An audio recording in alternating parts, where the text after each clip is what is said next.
Hello everyone. Thank you for joining this space with us to explore the leadership in MENA. I would like to start by presenting Jose Manuel Gil and Guida Barakat. Jose Manuel is our Business Development Director for EMEA and LATAM Leadership Circle. He's also an executive coach and facilitator since 2008. He has 22 years of experience working with various organizations with their top-level leaders, so C-suite, execs, etc., and also in strategic consulting. Alongside Jose, we have Guida Barakat, who is also an executive coach and facilitator who has 20 years of experience working in leadership development and team coaching, working with our model for many, many years across the globe with a strong focus in MENA. And she is also a faculty member for Leadership Circle. Lovely to meet you all. Yeah, nice to meet you, everybody. Thank you for being here. And we want to start by a very, very simple poll so that we know who is joining us today. So please, if Tim can help us launching this poll.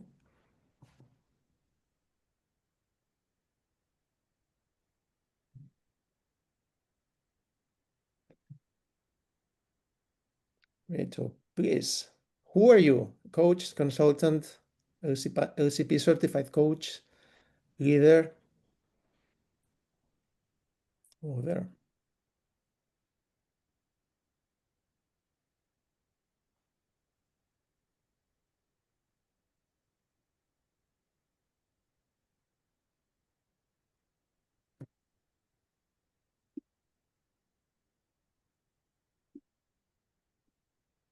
Good. Okay.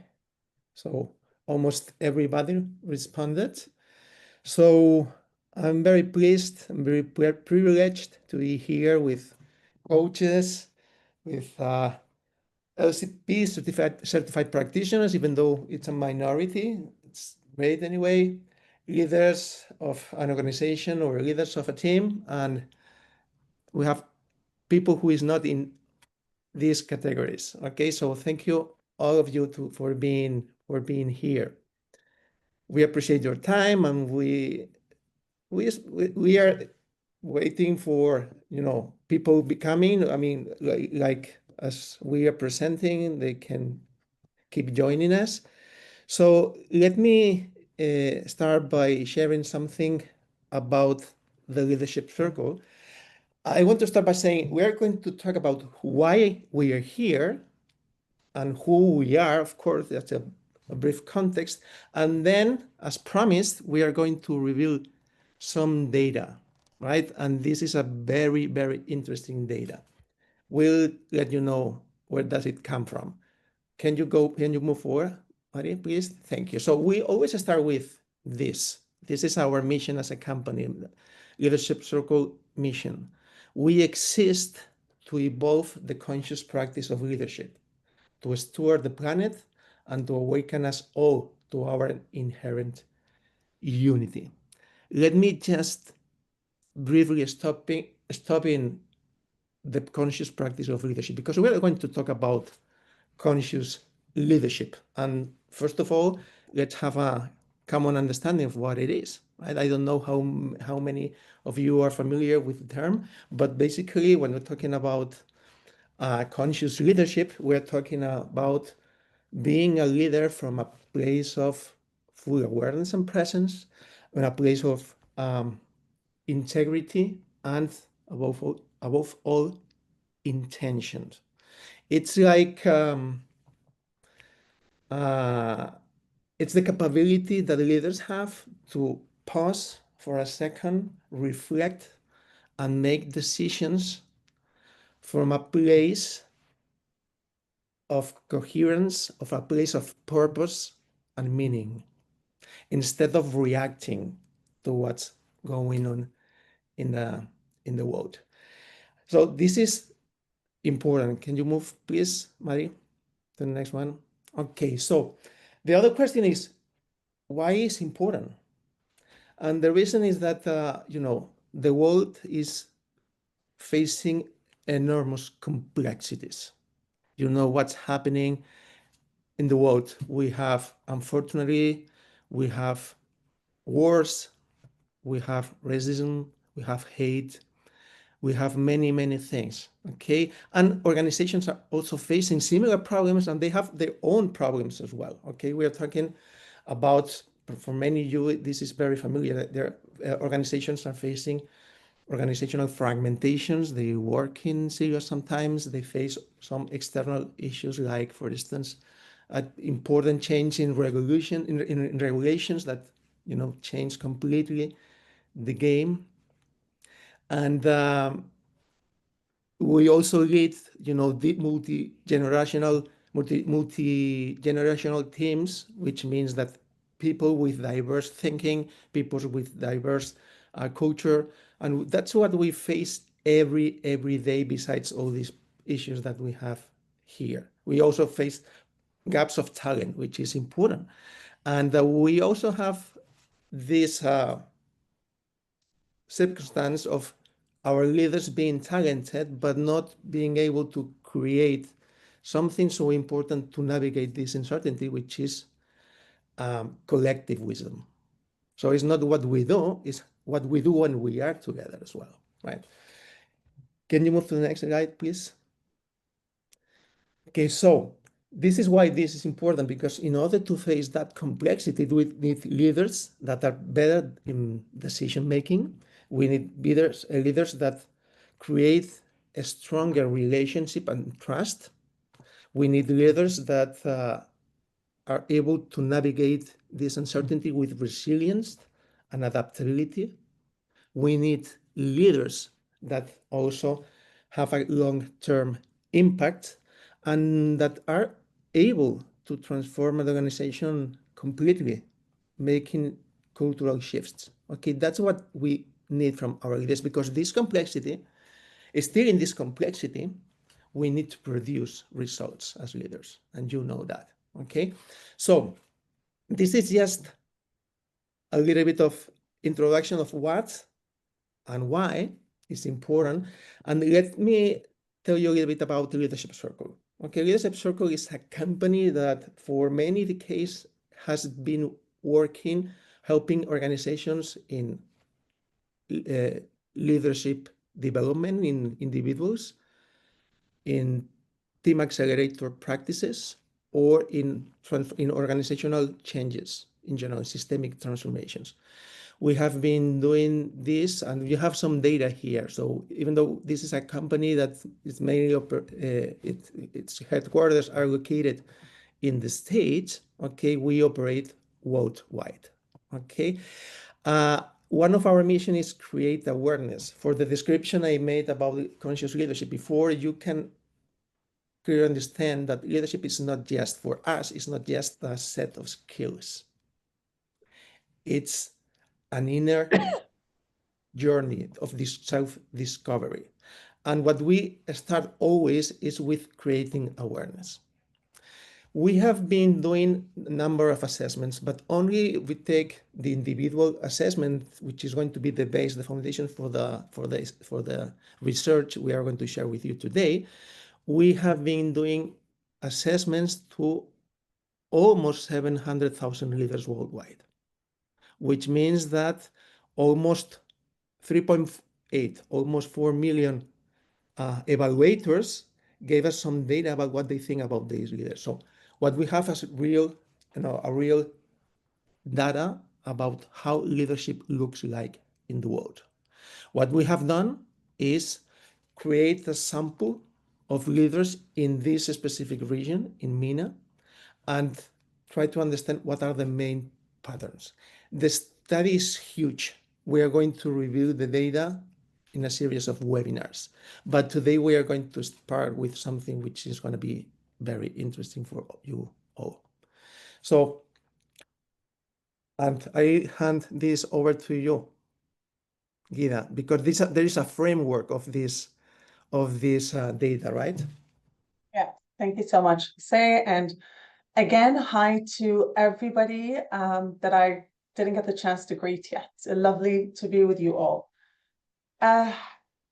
I think this is super important. This is a really important slide because it's what our framework is really based on.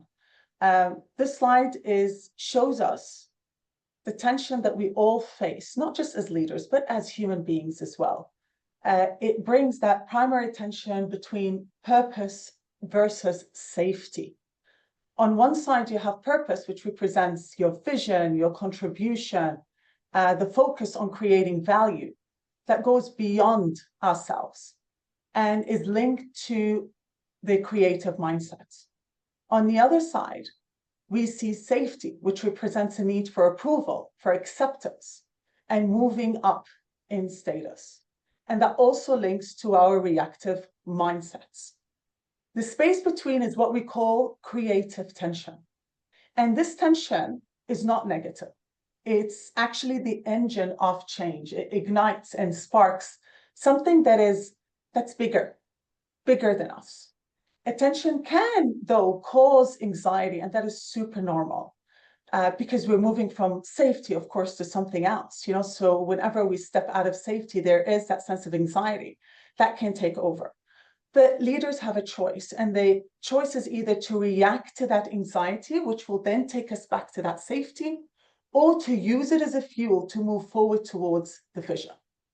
Now, I want you to think of safety and purpose just like two ends of a rubber band, just like this rubber band.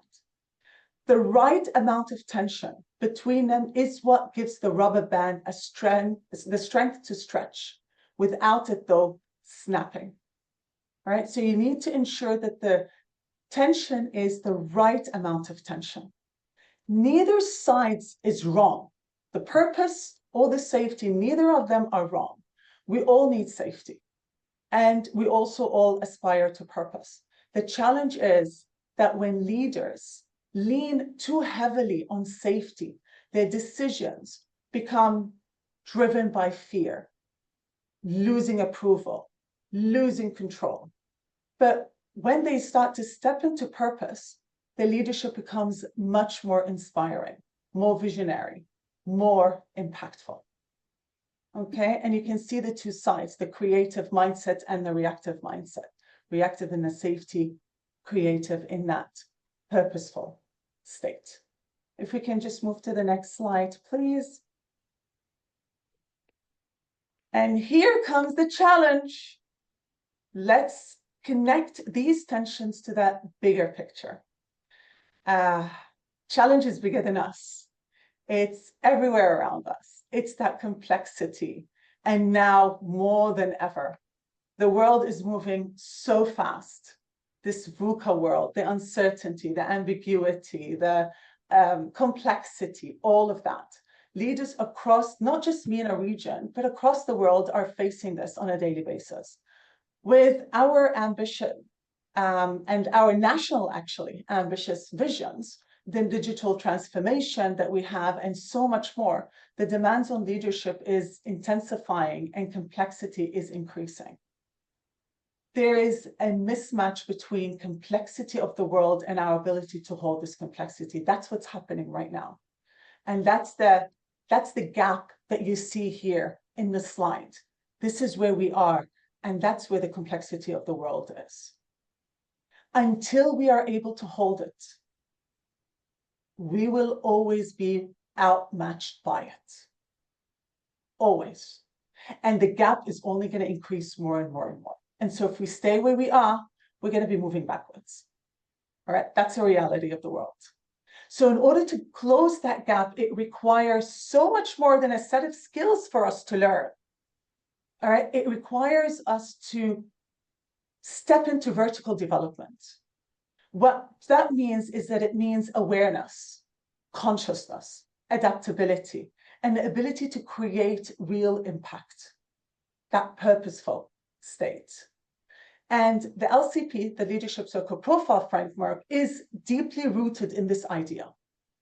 And for us to bridge that gap, as you can see as well here in the slide, the leader's internal capacity must expand to match the growing complexity of the world. All right, because leaders cannot develop at the same rate as the world, if leaders don't develop at the same rate as the pace the world is changing in, then it's not going to happen. If they stay rooted in their old operating system, we're never going to be able to move forward. We can't move forward. We can't help our teams move forward. We can't help our communities move forward. We can't help the world move forward. So there is a high need to have a level of consciousness to be able to do that. And now more than ever, with everything that's happening around us. And the leadership circle helps us to get there, helps us to bridge that gap. If we can move to the next slide, please. And here we are. Our wonderful model, a powerful framework that links leadership behaviors to leadership effectiveness. Okay, that helps us to bridge that gap that I was just talking about right now. We will start first with explaining the top half of the circle. So as you can see, it's a circle, all right? It's made out of a top half, bottom half. It's also made out of tasks and relationships. But we're going to focus on the top half and the bottom half for today. The top half is what we call creative competencies, those creative behaviors. And they are not just nice to have, all right? They sound nice, but they're not just nice to have. They help us bridge, again, that gap between our complexity of mind and a world complexity. These are behaviors that emerge when leaders operate from a place of purpose, from a place of vision, from a place of integrity.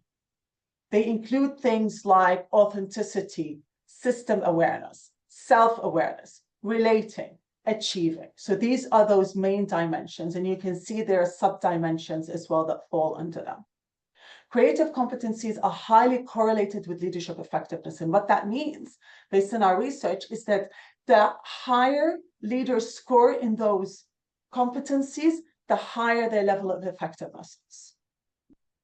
Because they help us build trust, inspire, and deliver sustainable outcomes. And I think the key word here is sustainability, because it's not about delivering outcomes only, because we can do that even with our reactive tendencies, but this is about actually sustainable outcomes and results. They are what leaders do in order to transform organizations and not just manage them. Now, if I want to take it to our context here, if I want to take it to the MENA region, these competencies are essential because countries such as Saudi Arabia with the vision of 2030, or here, the UAE with its ambitious innovation and sustainability agendas, they are not simply asking leaders just to deliver quarterly results, not at all. They're asking leaders to actually deliver transformation, to inspire people, to create systems that can last well into the future. For that, leaders can no longer just rely on control and short-term fixes. They need to bring this vision, courage, adaptability, and the ability to build trust across diverse teams. These creative competencies that you can see right here in front of you are the qualities that will carry our region vision forward. All right, not just actually the region's vision, but the world's vision, let's say. And now it's time for you to take a wild guess and let us know, using a poll, which of these creative dimensions do you think MENA leaders score the highest?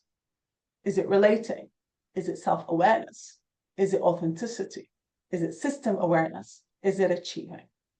So take a moment and choose one that you believe stands out the most for leaders in the MENA region. Please just think of the MENA region in specific. And once everybody has voted, we'll look at the data.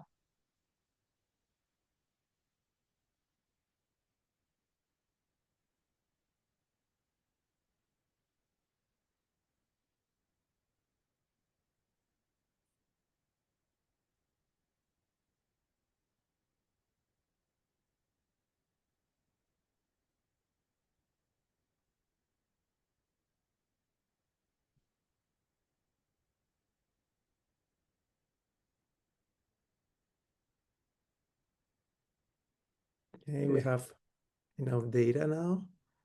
So Yeah, it sounds like achieving is for I see that. here, right? 39% for achieving, relating 24%, system awareness 18, authenticity 11, self-awareness 8%. Interesting.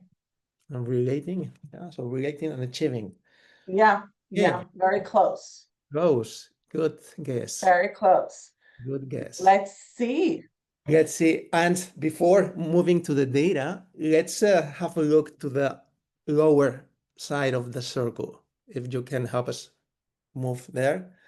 So, in the face of that tension that Gita was explaining to us a while ago, we as leaders, we as people, and remember, we are all leaders. Even though we don't have a position of leadership in a company, we are leaders of our life, of the family, of everything, right? So, and we all have this tension, and the same way we are longing for a mission or a purpose in life, we are also having to fulfill some basic, needs. We need to pay a mortgage. Okay, we need to look good in front of my boss, in front of the people I am surrounded by. So this is where the reactive tendencies come into play. And the reactive tendencies are, like patterns of behavior, mainly rooted on unconscious beliefs that we have that were built sometimes even in our childhood, okay, that are not performed from a place of intention and creativity, as we could see with the creative competencies that Gita talks us about, but from a need of approval, from a need of control, or a need of protection. Something very important here. It's very important to say that we are not talking about flaws. We are talking about strategies that we develop to adapt to our reality, sometimes to survive, that help us in certain moments, but they are not bad by themselves. But when they are overused or remained unexplored, it really is limiting our impact as a leader. And this is not a position, something that we are saying. This is science-based. There is tons of data that is correlating creative competencies with leadership effectiveness and reactive tendencies correlating with leadership effectiveness, and we can see the inverse correlation in reactive tendencies, as we can see a very high correlation with creative. So that's science, okay? So when we're talking about these three, there are three main dimensions, which is one is complying, which is basically seeking for harmony and avoiding conflict, okay? But very often, with the cost of not being authentic or being aligned with your purpose, with your values, right? So this is like, it's at the expense of authenticity, it's at the expense of clarity, very often. We have three types, okay? We have complying with three tendencies. We have complying, that complying somehow it's this is complying with this seeking for harmony and avoiding conflict. Okay, then we have the other one, which is protecting, which is mainly the idea of protecting seeks like looking capable, looking sharp, intelligent, right? And for doing that, I have some strategies. Sometimes I withdraw, I put some distance, I look too rational. I could be very cynical, okay, or I can be overly cautious sometimes, right? The problem of this is that this impacts in connection and it impacts in trust. And we have another one, which we will be talking later, which is controlling. Controlling intersects seeks for perfection, determination, certainty, short-term results, okay? But on the other side, the cost of it is that you can be limiting collaboration, you can be limited innovation, strategic capacity or strategic thinking. So that these are the gifts and the costs of these reactive tendencies. So, and now we're going to ask you, which one of these reactive tendencies do you think are the highest in MENA? And please bear in mind that when we say the highest, we mean that are the tendencies that are showing up more, okay? So can you help us? Thank you.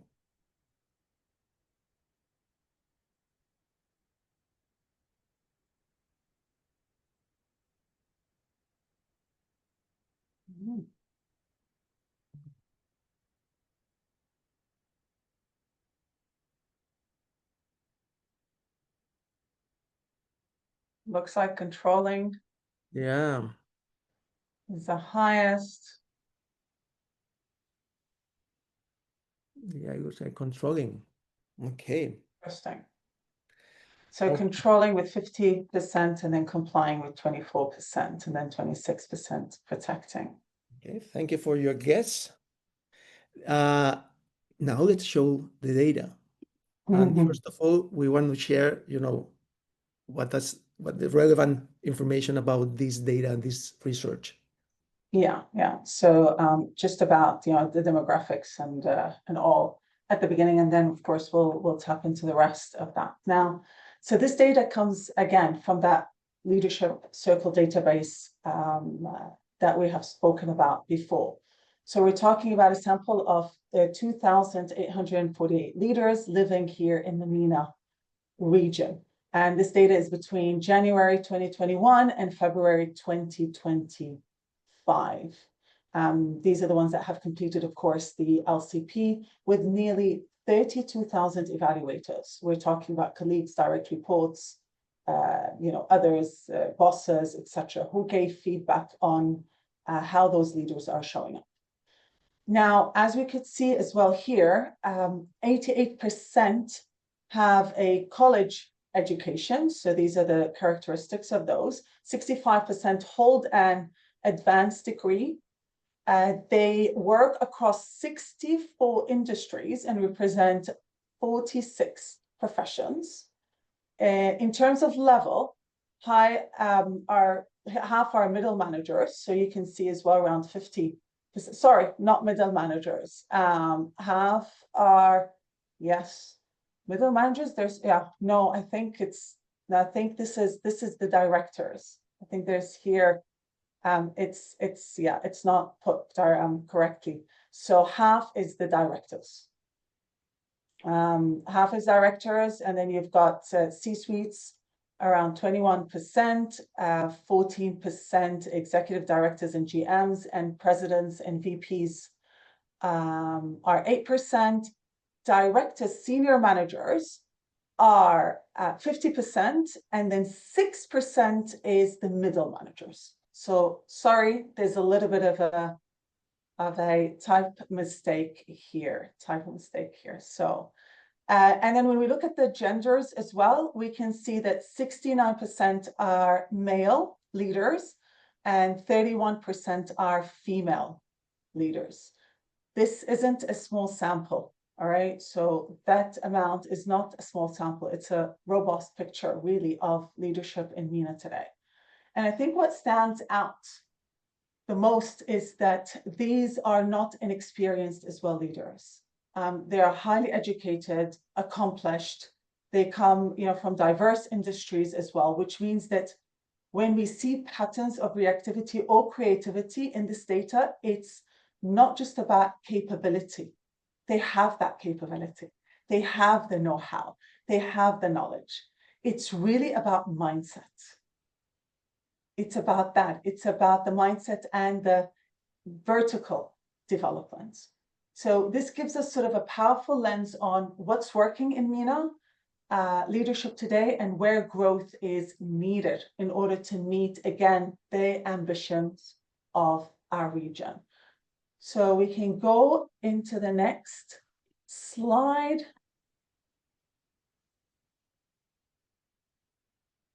Okay. All right. Here we go. Drum rolls. That's the 10 leadership competencies and behaviors. So both on the top half of the circle and the bottom half of the circle. The most displayed behaviors. This is the top. So you can see belonging, ambition, driven. Those that are in red are the reactive tendencies. And then the ones that are in black are the, the reactive tendency, the ones in black are the creative competencies. All right, so just for you to take a look at them, we will unpack some of those throughout this presentation. All right, so we will do that shortly. Of course, we won't be able to cover all of them, but we will be covering the main ones. So overall, this slide really tells us that while MENA leaders have great creative strength, especially when you look at, for example, system thinker, community concern, and relationships as well, in general, caring connection, there are real patterns that can get in the way as well of the effectiveness. So we need to be aware of that. If we can go to the next slide. Jose, do you want to Please go ahead. Do you want me to go ahead with it? Okay, sure. Yeah, right. Yeah, sure. Okay. We can share that together. So as you can see as well here from this slide, on average, leaders in MENA score quite similarly to leaders globally across most dimensions. All right. So, and this shows you that the model that we use is a universal model. All right. So this really shows and it proves that it is a universal model as well. However, they show stronger skills in system awareness. They're more aware of the bigger picture and take in a whole system perspective. They care for the welfare of the community as well. At the same time, they tend to lead more from those reactive patterns. So especially when we look at here, we can see those controlling behaviors, mainly the ambition and driven part, and as well the perfection. And from the complying dimension, we can see the belonging. So the need, again, to be accepted, which can hold them back. This mix tells us, again, a lot about both the strength and the developing opportunities for our leaders in the region. We can go to the next slide, please. Okay. All right. So, and just to make it clear, because I know that there are some questions in the chat, we will be answering those questions at the end of this session. Okay, so don't worry about that. We'll have some time for it. So if we look at this, the top creative dimension, community concern and system thinkers are the two highest dimensions here. 58% score above average in community concern, which actually runs deep in our culture. All right, so this is very much linked to that. We're tribal, right? So, you know, we want to honor our family, we want to honor our tribe, we want to honor our communities. So leadership here is rarely about the individual, and it's more about the group that we represent, the legacy that we leave behind. That's why even when I work with, whether it's family businesses, no matter how big or small, or senior executives, I often hear the same theme. We want to, you know, preserve the reputation of the family or the organization or themselves, they want to make a difference. They want to leave something that's meaningful for the next generation. So this is very much ingrained in the culture and the values. System thinking also reflects that culture. Yeah, if you allow me to share some ideas around this. System thinkers the capacity of the leader to look at the whole picture, to see the interactions of the different aspects of the business, of the reality they're handling. So this is like a very powerful capacity to really see the whole view of this and making decisions that are integral.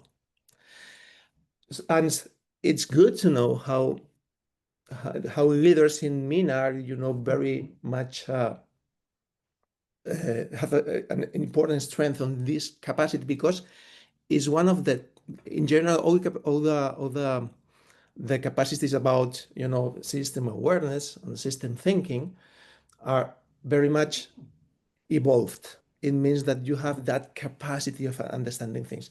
Why is this here happening? So we can just build some hypotheses, right? But in general, it talks about the capacity of the leaders in the region to see this landscape of possibilities.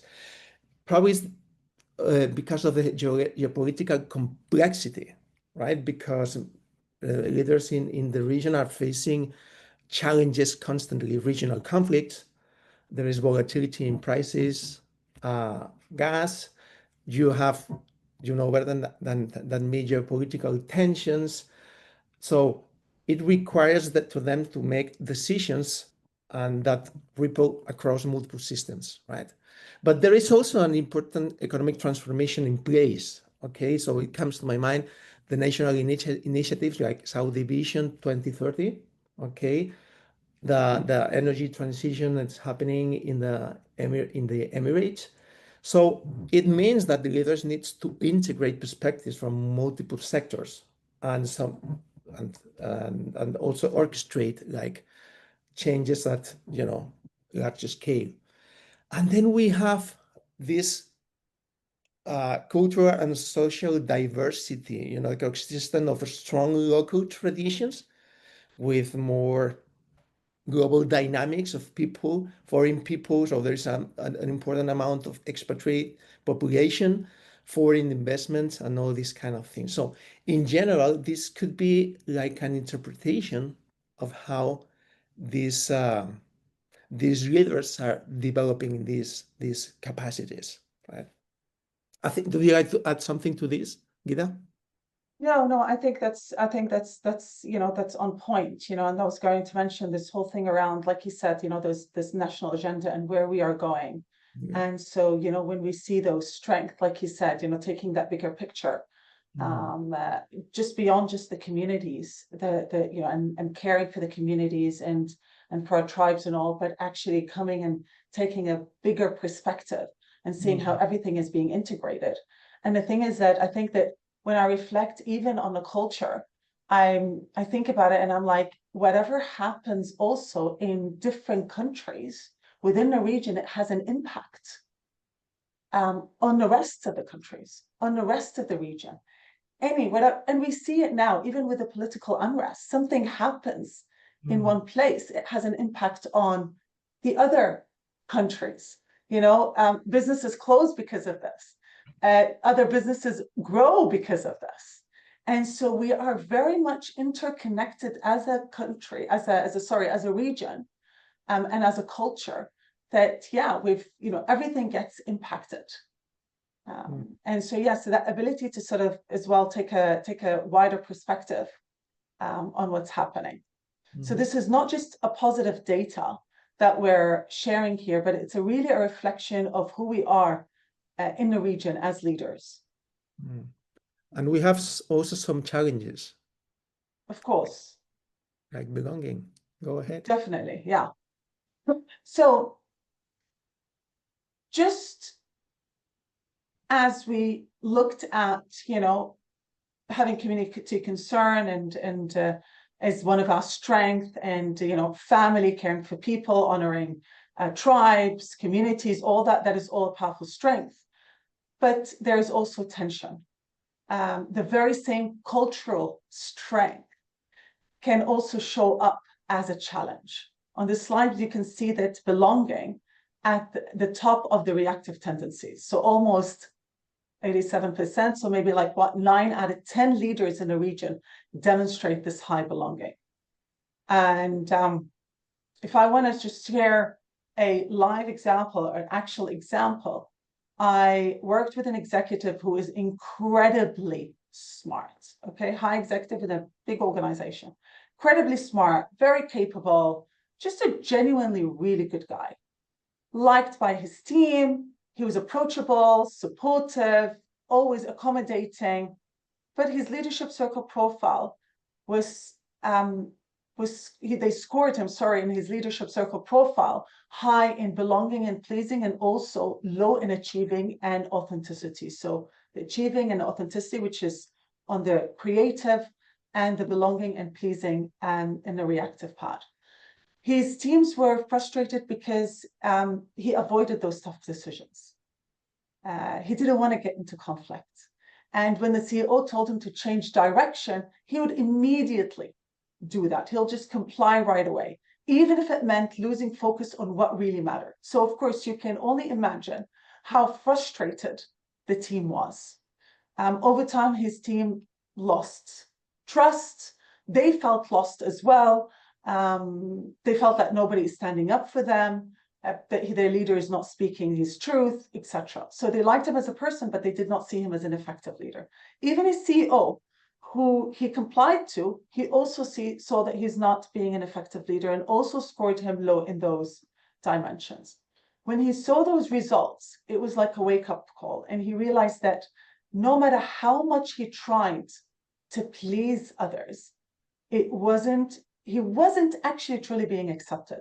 So as he was thriving to be accepted, he wasn't actually being accepted as a leader. And that was the moment when he really understood that real leadership is not about avoiding conflict or maintaining harmony, or what Patrick Lencioni says, artificial harmony, but it was more about bringing the courage, the clarity, the direction, even when it was uncomfortable to do that. All right, so that was the real cost of this tendency, of being high in that tendency. So at times our strength, and these are strength, they're not bad, all right, there's strength of ours, but when we overuse them, they turn into costs. So the gifts of them turn into costs. Okay. All right, and so some of those behaviors that are associated with belonging. So leaders that are high in belonging often equate harmony with safety, so which can lead to, quieting their own voice, not speaking up, not standing in their own authority, underutilizing actually that voice of theirs. And while building connection is definitely positive, yes, and we want it in building relationships and all, but when we over-rely on those belonging behaviors, it can really limit the leader capacity to take those bold action steps that are needed. And so when belonging is high, it comes with a cost. All right. And again, that cost, like I said before, it's the cost of that artificial harmony and not taking decisions, not standing for what is right, not having strategic focus, not leading through vision and purpose, all of that. And so the leaders then, as they avoid this sense of conflict that might disrupt relationships, and they say yes to everything and they try to fit in rather than stand out. And that seeking of approval and validation comes at a really, really high price, which is, again, their leadership effectiveness, and the results, the sustainable results that they get to produce. So they prioritize being liked over actually getting those results. And so they hold back on that authentic voice for the fear of rejection. And even if people feel that sometimes the price is not as high on a short term, on the long term, it's tremendous. Not just for others, but even for themselves, because especially when I think about working with that leader specifically, you can tell the strain that this had on him, not being able to speak up and stand for what he believes in. put a lot of strain on him and on his team. Okay, so these are some of those issues that we And face. they are also facing two important challenge in the controlling side, which is on the one hand ambition, on the other one is driven. Ambition, talks about how leaders are seeking, to gain recognition and a position within their organization. They really long to scale, and sometimes they do this at the cost of relationships or whatever is necessary. So it's the personal success becomes the most important driver. And then we have driven as well. So a leader in driven is fueled by this internal pressure of performing, accomplishing, getting results. Sometimes the results are more personal, sometimes lacking a wider view of the role within the organization. And it can also lead to the team to disengage and to even lack of accountability, as we will see later. So we can see here that there are some gifts, okay? Again, as we said before, we are talking about flaws. The energy of driven, okay, reflects also the desire to grow. That's important, as well as the ambition. But remember, we are talking about this as reactive tendencies that need to really be taken into account and being aware of when they become our default mode of behaving, right? So can you move to the next slide, Maddie? So if we go a little bit deeper in driven, okay, so we are talking about these gifts, okay, high standards of excellence, okay, a strong achievement orientation, resilience, and determination. I always ask leaders who I'm working with, okay, where resilience and determination becomes the most recognizable value of the company, it means something as well. It means that we always need to react to things, right? But there is a cost, or there are some costs. Okay, so I tie my identity to performance. Okay, if I perform, I'm worthy. If don't, then I'm not. It creates constant pressure on me and on my team. That's why it creates burnout and unsustainable pace as well. And sometimes there's a lack of accountability because it creates a culture where, accepting mistakes is not acceptable. So we are going through a culture of looking good and doing a lot instead of making an impact. And it immediately goes to a loss in creativity and innovation. And of course, it creates an important tension with the people you lead and the people around you, not only the ones that are reporting you, but around you as well, because this relationship that you create through power, through pushing, limits collaboration and absolutely decreases engagement of people. There are some other things. For instance, there is a very, very thin line between driven and micromanagement. There is a very thin line. It's impossible for me if I'm a leader in a very strategic position. It's very difficult for me to say, okay, I have a titanium plug in my brain. Now I'm going to be strategic. Now I'm going to be operational, and I'm pushing my team. That's not how it works, right? So that's a tendency with an important cost. So these are the challenges that we have seen according to our research. Okay, but what's the movement? How do we help leaders to move from this reactive mindset to the creative mindset that we need to live in this world, in this complexity. And we start with belonging. And you have good examples of that, Gita. Yeah, absolutely. And just to add to what you said, because I think it's very important, is that we've seen this massive correlation as well, is that in organizations, when the leaders are high in controlling, you also get to then see the high complying, okay? Because they go hand in hand together. They influence each other. And so that high controlling invites a complying culture as well.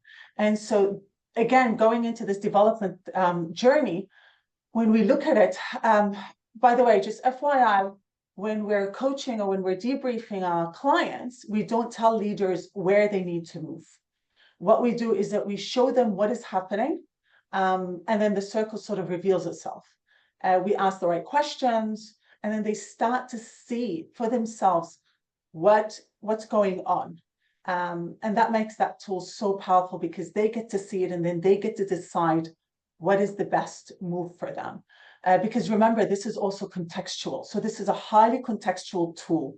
And so what we're sharing here are just suggestions, but it does not mean that this works for every single context. So every context has its own needs and its own development path. So going back to the example that I shared previously about that wonderful leader, just to recap, well-liked, smart, caring, hardworking, etc. But his leadership was high in belonging and low in courageous authenticity, his profile, that is. So when we explored it again, he realized that he didn't have a voice, didn't stand up for what he really believes in, although one of his strongest values was actually integrity. So when I asked him at that time about the link between belonging and his low courageous authenticity score, and we unpacked it, it clicked for him. He saw how his fear of not being accepted, which goes back to the way he was brought up, so that also we link it to that, was holding him back.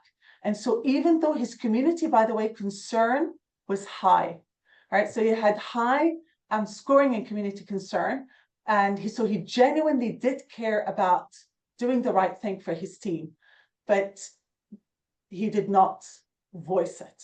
And that became the turning point for him. He started to learn how to use that strength. So he started to learn, how can I leverage that strength of community concern to use his care for the community, doing what is right for the collective in order to fuel his authenticity and manage his fears. And it shifted from being all about acceptance to being about serving something that is bigger than himself. All right. Another very quick example is another leader as well that had the same kind of thing, high in belonging, but his path was not towards courageous authenticity, but he wanted it towards purpose and vision. And for him, he felt that having a strong sense of purpose, it became becoming less about this external need for validation. From that place, he built this healthier and more equal relationship with others. So when he really stood in that purpose of his, even on a personal basis, it shifted. So not just professionally, he became more grounded, he became more confident in that. And again, moving from needing acceptance to standing in service for something that is bigger than you. And that was the kick. It's being, standing for something and fighting for something that is bigger than you. And of course, we are not claiming that these are easy shifts at all. They're not easy shifts. They require belief, they require commitment, they require consciousness at such a high level. And that's why strengthening that self-awareness, strengthening the emotional intelligence is so critical.